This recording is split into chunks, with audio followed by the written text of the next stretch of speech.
இந்த விஷயத்த நீங்க செஞ்சுதான் ஆகணும் அப்படின்னு சொல்லி ஒரு ரசிகரா ஒரு கட்டளை இட்டிருக்காரு மு.க. ஸ்டாலின் அவர்கள் வைரமுத்துக்கு. சோ அத பத்தி தான் இந்த வீடியோல நம்ம இப்போ தெளிவா பார்க்க போறோம். சென்னையில கவிஞர் வைரமுத்து எழுதிய மகாகவிதை அப்படிங்கிற ஒரு நூலை முதலமைச்சர் மு.க. ஸ்டாலின் அவர்கள் தான் வெளியிட்டிருக்காரு. அது மட்டும் இல்லாம முன்னாள் ஒன்றிய அமைச்சரான ப. சிதம்பரம் தான் இதை வாங்கியிருக்காரு. இந்த நிகழ்ச்சியில நடிகரும் மக்கள் நீதி மைய கட்சியின் தலைவருமான கமலஹாசன் எல்லாம் கலந்துகிட்டாராமா. இந்த நிகழ்ச்சியில பேசிய முதல்வர் நிறைய விஷயங்களை பகிர்ந்திருக்காரு. முக்கியமா வைரமுத்தை பத்தி நிறைய சொல்லியிருந்திருக்காரு. வைரமுத்துக்கும் கலைஞருக்கும் இருக்க நட்பை பத்தி இந்த இடத்துல பெருமையா பேசினது மட்டும் இல்லாம கலைஞர் தான் கிட்டத்தட்ட 15 நூல் கிட்ட வைரமுத்தோட நூலை வெளியிட்டு இருந்திருக்காரு. இந்த சந்தோஷமான தருணத்துல நான் ஒண்ணு சொல்லியே ஆகணும். நான் ஒரு கவிஞனும் கிடையாது, கவிதையை விமர்சனம் பண்ற அளவுக்கு பெரிய ஆளும் இல்ல. ஆனா கலைஞர் மட்டும் இருந்திருந்தாருன்னா இந்த நூலை படிச்சுட்டு உங்களை பாராட்டி தள்ளிந்திருப்பாரு. அதனால இந்த இடத்துல நான் ஒண்ணு கேட்க போறேன். கலைஞரோட வாழ்க்கையோட வரலாற நீங்க ஒரு கவிதையா எழுதிட்டாங்க. உங்கள்ட்ட இத ஒரு கோரிக்கையாவே கேக்குறேன். இல்லையா ஒரு ரசிகனா என்னோட வேண்டுகோளை உங்ககிட்ட சொல்றேன்னு இத கட்டளையா கூட எடுத்துக்கோங்க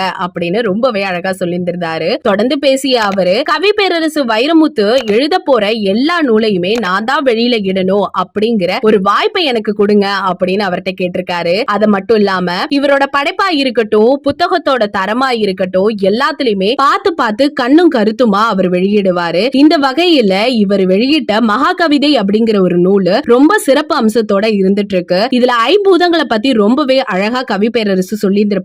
கண்டிப்பா எல்லாரும் படிங்க அப்படின்னு சொல்லியிருந்திருக்காங்க. இந்த செய்தியை பத்தி நீங்க என்ன நினைக்கிறீங்க அப்படிங்கறத மறக்காம நம்ம கமெண்ட் செக்ஷன்ல ஷேர் பண்ணிக்கோங்க. இது போல பல வீடியோஸை பார்க்க நம்ம சேனலை மறக்காம சப்ஸ்கிரைப் பண்ணி வச்சுக்கோங்க.